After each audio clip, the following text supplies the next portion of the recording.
You create opportunities for those who come after you. The future is waiting, and it belongs to those brave enough to choose themselves first. Your journey forward from this moment won't be easy. There will be doubts, there will be criticism, there will be moments when the comfortable path of choosing love over money will seem incredibly tempting. In those moments, remember this: stand tall in your truth.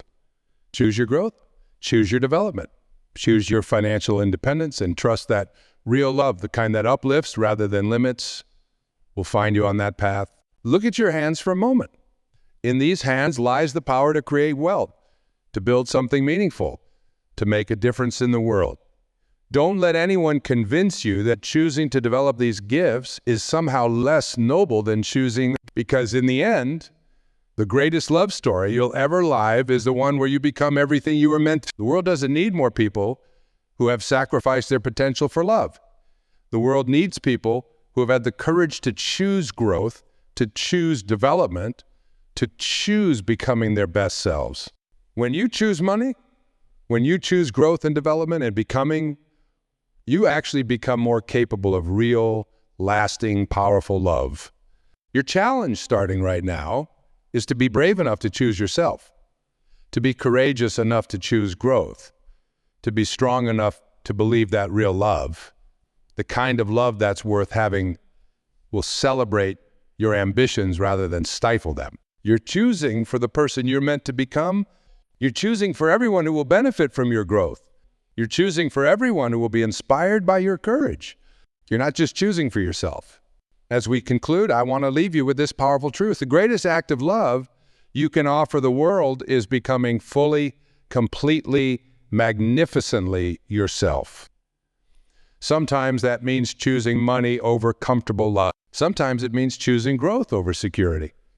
Always, it means choosing truth over compromise. Remember that couple I mentioned at the beginning? Let me tell you how their story ended. They chose to support each other's growth even though it meant physical separation. For 2 years, they built their careers in different cities. Was it easy? No. But they discovered something profound.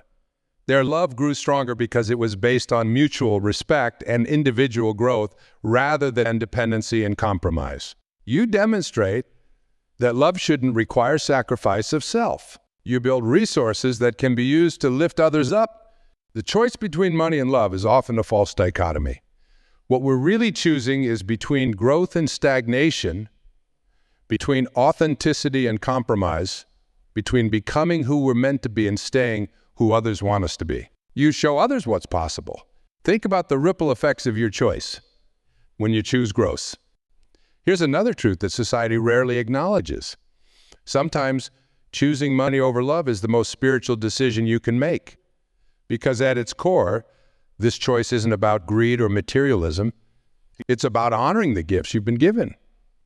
It's about fulfilling your potential. It's about becoming the person you were meant to be. Consider this reality. In the past 20 years, I've never met someone who regretted choosing their growth, even when that choice was painful in the moment. But I've met countless people who regretted choosing comfortable love over challenging growth. Let me address something that might be weighing on your heart right now. Some of you might be thinking about relationships you've ended or ones you're considering ending. Some of you might be feeling guilty about prioritizing your career. I want you to hear this out your enemy. Your desire for financial success is not a character flaw. Your unwillingness to shrink yourself for love is not selfishness. The chance to show future generations what courage looks like, the ability to create opportunities, not just for yourself, but for others, the power to help others. From a position of strength, the freedom to love without desperation. When you choose money, when you choose career growth, financial independence, professional development, you're not just choosing dollars in a bank account. You're choosing. 2 years later, Patricia's company had tripled in size. She had created jobs for dozens of people. She had mentored young women who saw in her an example of what they could be. And yes, she had found love again. But this time with someone who celebrated her success rather than feeling threatened by it. But Patricia understood something profound. She wasn't choosing money over love. She was choosing self-respect over self-sacrifice. She was choosing growth over stagnation. She was choosing to believe that real love, mature, healthy love, would support her ambitions rather than stifle them. Let me share one final story that brings all of this together. In 2011, I met Patricia, a talented executive who had just made what she called the hardest decision of my life.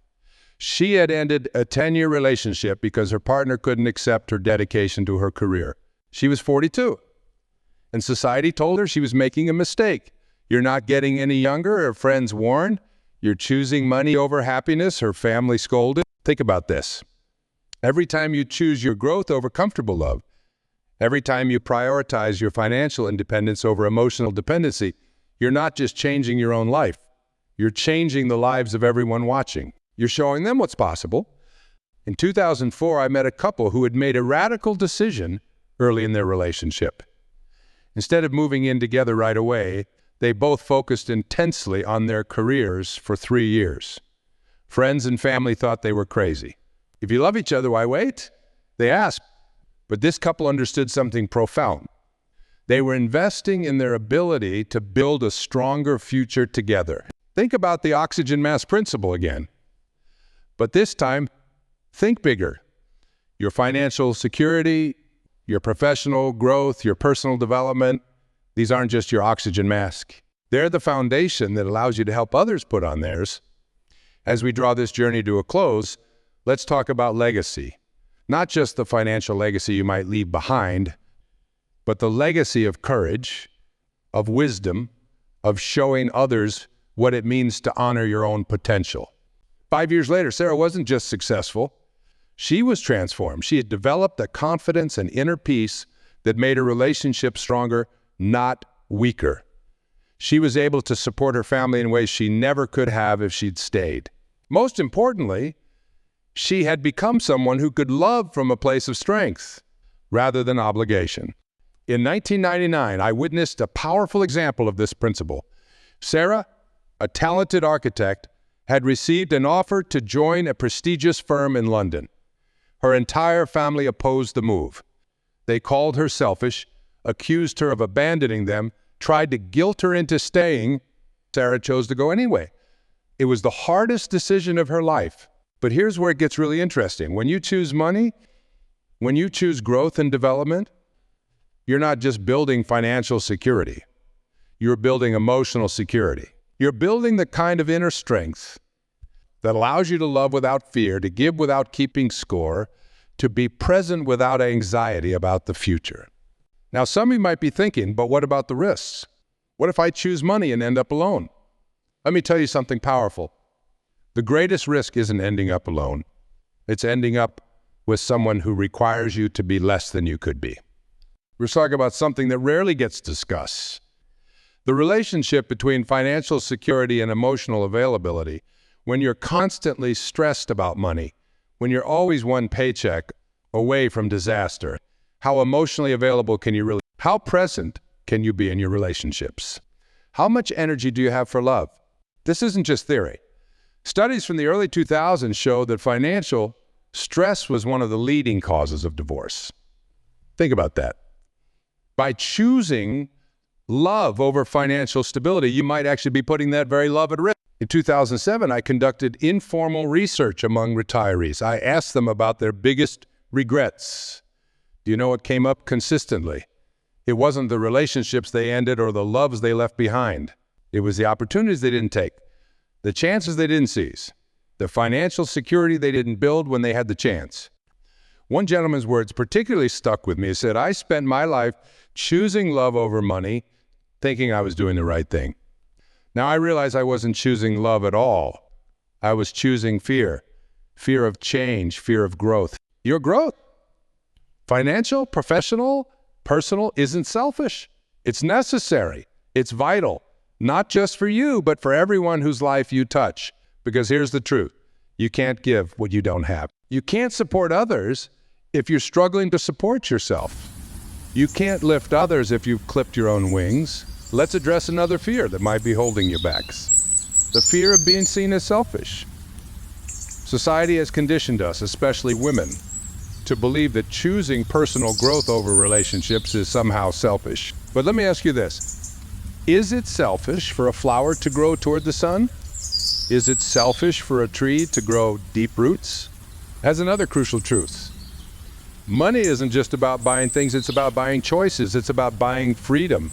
It's about buying the ability to help others. In 2002, I met a woman who had chosen to pursue a demanding career in finance despite her boyfriend's ultimatum to choose between him and her job. 10 years later, she was not only financially successful, but had established a scholarship fund that helped young women pursue their education. Her choice to prioritize financial growth had created ripples of positive change that extended far beyond her own life. Think about the math of life for a moment. We spend roughly 40 to 50 years of our adult lives working. That's about 90,000 hours of our lives. When you choose to limit your professional growth for love, you're not just giving up money. You're giving up 90,000 hours of potential growth, learning, and becoming. In those first few years, David didn't just grow professionally, he transformed as a person. He developed confidence, vision, and a sense of purpose that went far beyond his career. And yes, his engagement ended. But by 2000, he had not only built a successful career, but had also found a partner who shared his ambitions, who understood that love shouldn't require shrinking yourself to fit someone else's comfort zone. The night before he had to decide, David told me something profound. He said, I realized I wasn't just choosing between a job and a relationship. I was choosing between the person I am and the person I could become. David chose Silicon Valley. Was it painful? Absolutely. Did it feel like he was giving up his chance at love? Yes. But here's what happened next. In 1996, I encountered a remarkable situation that perfectly illustrates this. David was a gifted software engineer working for a small company in his hometown. His high school sweetheart, now his fiancée, had their whole life planned out. The house they'd buy, the church they'd attend, the future they'd build, all within the comfort of their small town. Then came the offer, a position with a tech company in Silicon Valley. The salary was triple what he was making, but it meant leaving everything and everyone behind. 3 years later, when they did combine their lives, they came together as equals, financially, emotionally, and spiritually. Their love wasn't based on need or dependency. It was based on choice, on mutual respect, on the understanding that they had both become the best versions of themselves. Let's talk about the moment of decision, that crucial crossroads where you must choose between what your heart wants and what you... These moments aren't just career choices. They're character-defining crossroads that shape the person you'll become. Let me be crystal clear about some. This isn't about becoming wealthy for wealth's sake. This is about building a foundation solid enough to support all your dreams, including your dreams of deep, meaningful relationships. It's about creating a life where love can thrive because it's chosen freely, not clung to death. Think about the quality of love you can offer when you're not worried about paying the bills. Think about the presence you can bring to your relationships when you're not harboring resentment about abandoned dreams. Think about the example you can set when you show that love and personal growth aren't enemies. When you choose money, when you choose growth, development, and financial independence, you actually become more capable of real, sustainable love. Why? Because you're choosing from abundance rather than scarcity. You're giving from overflow rather than emptiness. Is another truth that might be uncomfortable. Money problems don't just affect your bank account, they affect your soul. When you're constantly struggling financially, when you've chosen love over financial stability one too many times, it creates a kind of spiritual fatigue. Your world becomes smaller. Your dreams become more modest. Your ability to give, not just financially, but emotionally and spiritually, becomes constrained. Consider this. In 1998, I worked with a group of individuals who had all made significant career sacrifices for love in their 20s. By their 40s, over 70, reported feeling a deep sense of regret. Not because they didn't value love, but because they realized too late that choosing love shouldn't have meant abandoning their own financial growth. Your financial independence, your career success, your professional growth, these are your roots. The deeper they go, the more stability you have, and the more you can withstand life's storms. And yeah, sometimes growing these roots means choosing yourself over a relationship that would keep you small. Let me share a powerful metaphor that might help shift your perspective. Imagine two trees growing side by side. If they lean too much on each other, their roots grow weak and they become vulnerable to every storm. But if each tree grows strong and straight, developing its own deep roots, they create a stronger forest together. Real love, mature, healthy love, should empower both people to become their best selves. If your choice of love requires you to become less than you could be, to earn less than you could earn, to achieve less than you could achieve, is it really love you're choosing? Or is it a comfortable cage? This brings us to another crucial point: the difference between love and codependency. Sometimes what we call choosing love is actually choosing codependency. We become so entangled in another person's life, so dependent on their approval or presence, that we mistake this dependency for depth of feeling. In 2008, during the financial crisis, I observed something fascinating. Couples who had both maintained their financial independence, who had both pursued their careers, were better equipped to weather the storm together. They had options. They had resilience. Most importantly, they had respect, both self-respect and respect for each other. Think about the message we send to our children when we consistently sacrifice our ambitions for relationships. Are we teaching them about love, or are we teaching them about surrender? Are we showing them how to soar, or are we demonstrating how to clip their own wings? But here's where it gets really interesting. When Rachel finally chose to focus on her financial independence, something remarkable happened. She didn't just rebuild her bank account, she rebuilt herself. And in doing so, she discovered that her capacity for love didn't diminish. It expanded. She was finally able to love from a position of strength rather than need. Have you ever noticed how different love feels when it comes from choice rather than necessity? When you're financially independent, when you're standing firmly in your own power, love becomes a choice you make freely rather than a safety net you cling to desperately. This is the hidden cost of choosing love over money too often, the gradual erosion of self. It's like being a painter who never picks up a brush or a musician who never touches an instrument. Eventually, you forget the music that was once in, something even more powerful to consider. So when you choose money, when you choose growth, development, and financial independence, you're actually increasing your capacity for genuine love. Think about it. When you're struggling financially, when you're frustrated with unfulfilled ambitions, when you're dealing with the stress of limited resources, how much emotional energy do you really have available for love? Let's talk about something that society often whispers about but rarely addresses openly: the power dynamic in relationships. When you choose to prioritize love over money consistently, you often create an imbalance. This imbalance isn't just financial, it's psychological, emotional, and spiritual. Back in 2001, I witnessed a profound transformation in a woman named Rachel. She'd spent 15 years supporting her husband's career, putting her own ambitions on hold. She did it out of love, she said. But when their marriage ended, she found herself not just financially vulnerable, but struggling with something even more fundamental. She had lost touch with who she was, with her own potential. In 1995, I met a gentleman who had just turned 60. He had spent his entire life playing it safe, choosing the comfortable path, staying in his hometown because that's what his family expected. He had a simple question he asked, "At what point did I decide that everyone else's dreams were more important than my own?"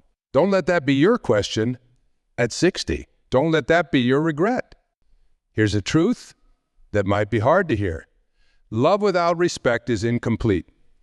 And it's very hard to maintain self-respect when you're financially dependent, when you've sacrificed your ambitions, when you've made yourself small to accommodate someone else's fears or insecurities. Think of it like building a house. Love might be the heart of the home, but try building a house without a solid foundation, without walls, without a roof.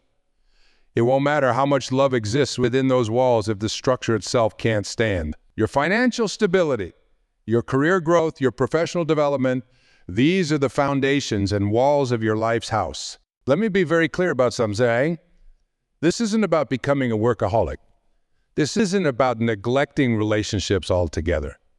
This is about making conscious, strategic choices about your priorities during different seasons of your life. It's about understanding that sometimes the most loving thing you can do for yourself and for others is to focus on building your financial foundation.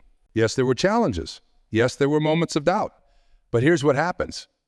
Their children saw their mother pursuing excellence.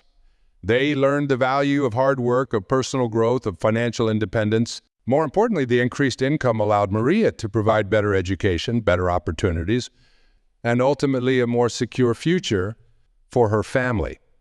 Her choice to prioritize financial growth wasn't selfish. It was an investment in her family's future. When you choose to prioritize your financial growth, you're not just choosing money. You're choosing stability. You're choosing peace of mind. You're choosing to create a foundation from which love can flourish without the constant threat of scarcity hanging over it. Let me share a powerful example from 2010. Maria was a single mother of 2 young children when she was offered a promotion that would require her to work longer hours and travel occasionally. The guilt was overwhelming. Society told her that a good mother should always be present, should always put her children's immediate emotional needs first. But Maria made a bold choice. She took the promotion. In 2005, researchers found that financial stress was one of the leading causes of relationship breakdown. Think about that for a moment. How many relationships have you seen crumble, not because of a lack of love, but because of financial pressure? How many families have been torn apart, not by a lack of affection, but by the constant strain of economic uncertainty? The false dichotomy between money and love. We've been conditioned to believe that these are opposing forces, that choosing one means rejecting the other. But what if we've been looking at it all wrong? What if pursuing financial growth is actually an expression of love?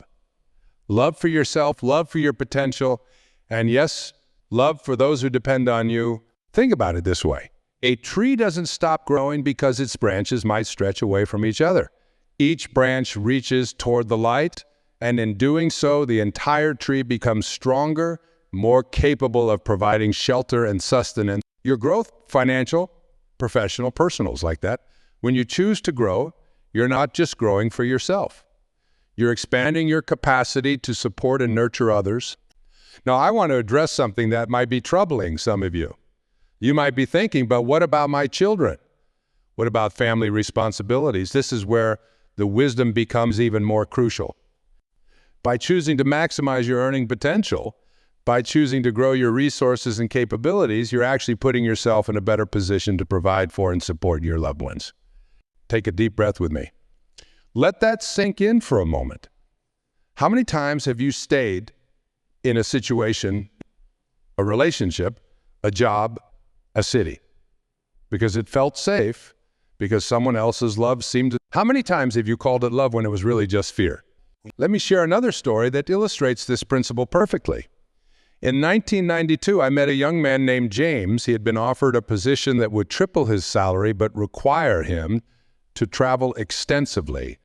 His girlfriend of 5 years was devastated at the prospect of him being away so much. She gave him an ultimatum, her or the job.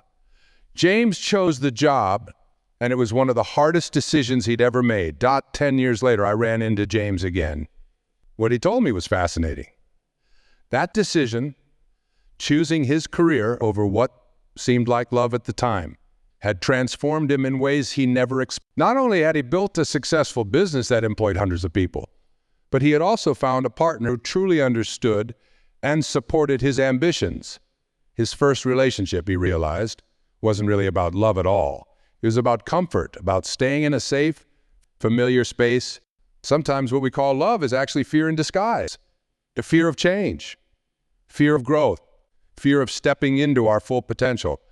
When someone asks you to choose between their love and your growth, they're not really offering you love at all. They're asking you to aim small so they can feel secure. I want you to think about something for a moment. Think about the people you admire most in your life, the ones who truly inspire you. Are they people who consistently sacrifice their dreams for others? Or are they people who had the courage to pursue their highest potential, who built themselves into individuals capable of making a real difference in the world. Money, when pursued with the right intention, isn't just about accumulating wealth. It's about expanding your capacity to make a difference. It's about creating a foundation from which you can lift others up. It's about building a platform from which you can share your gifts with the world. This isn't just about romantic relationships. This principle applies to family ties, friendships, and every other form of emotional bond. Sometimes the most loving thing you can do is choose your own growth, even when others might not understand or support that choice. Remember that couple in the coffee shop? Let me tell you what typically happens when one partner sacrifices a major opportunity for the other. Resentment builds. Slowly at first, just a tiny seed of what if. But over time, that seed grows. It sprouts in every argument about money, blooms in every conversation about career frustrations, and eventually can poison even the strongest love. Now imagine a different scenario. Imagine if both partners understood that supporting each other's growth, even if it means physical distance or temporary separation, is the highest form of love. Imagine if we could break free from the guilt that society heaps on those who dare to prioritize their professional growth. Think about the oxygen mask principle on airplanes. What do they tell you? Put your own mask on first before helping others. Why? Because you can't truly be there for someone else if you're struggling to breathe yourself. The same principle applies to our life choices. Sometimes choosing money, choosing career growth, financial stability, and personal development is putting on your own oxygen mask first. But here's where it gets interesting. Research from the 1990s showed that individuals who prioritized their career development in their 20s and early 30s actually ended up having more stable and satisfying relationships in their later years. Why? Because they entered those relationships as whole, fulfilled individuals who had nothing to prove and no lingering what-ifs to haunt. Let me be clear. I'm not advocating for a loveless existence in pursuit of wealth. Far from it. What I'm suggesting is a fundamental shift in how we think about the relationship between love and money. Instead of seeing them as opposing forces, we need to understand that sometimes. Choosing money is an act of self-love that ultimately enhances our capacity to love others. Let's get really honest with ourselves for a moment. How many of you have ever turned down an opportunity because of a relationship? Raise your hand. Now, keep your hand raised if you've ever felt a twinge of regret about that decision. Look around the room. You're not alone. When you choose money, when you choose to invest in yourself, your skills, your future, you're not just choosing dollars in a bank account. You're choosing self-respect. You're choosing growth. You're choosing to become the kind of person who has more to give in any relationship. Let me share a story that changed my perspective forever. In 1987, I met Sarah, a brilliant young architect who had just received an offer to join one of the most prestigious firms in New York. The catch? She was deeply in love with Michael, her college sweetheart, who had just started medical school in California. Sarah came to me, tears in her eyes, feeling torn between her heart and her ambitions. Society had programmed her to believe that giving up her dreams for love was somehow noble, somehow right. Picture this moment. A young couple sits across from each other at their favorite coffee shop, the same spot where they first met 3 years ago. Their hands are intertwined, but their hearts are heavy. She's just received an offer for her dream job, the opportunity of a lifetime, but it's halfway across the country. He's building a startup here, gaining traction after years of struggle. They're faced with that gut-wrenching choice that so many of us have encountered, love or money. Take a moment, let that sink in. I can feel the resistance in the room. Some of you are probably thinking, how could anyone suggest putting money before love? Others might be feeling a hint of relief, finally hearing someone address this taboo topic. That's exactly where we need to begin. In that uncomfortable space between what society tells us is right and what our deeper wisdom might be trying to tell us. Now, I want you to hold that image in your mind as I share something that might challenge everything you've been taught to believe. We've all heard those beautiful quotes about how love conquers all, how money can't buy happiness, how choosing love over money is always the noble path. But what if I told you that sometimes, just sometimes, choosing money over love isn't just okay, it's absolutely necessary for your personal growth and ultimate fulfillment. But here's what I told her then, and what I want to tell you now. Sometimes choosing money, or more accurately, choosing your personal growth and professional fulfillment, isn't just about the dollars and cents. It's about honoring the gifts you've been given. It's about recognizing that true love in its purest form should elevate you, not diminish you,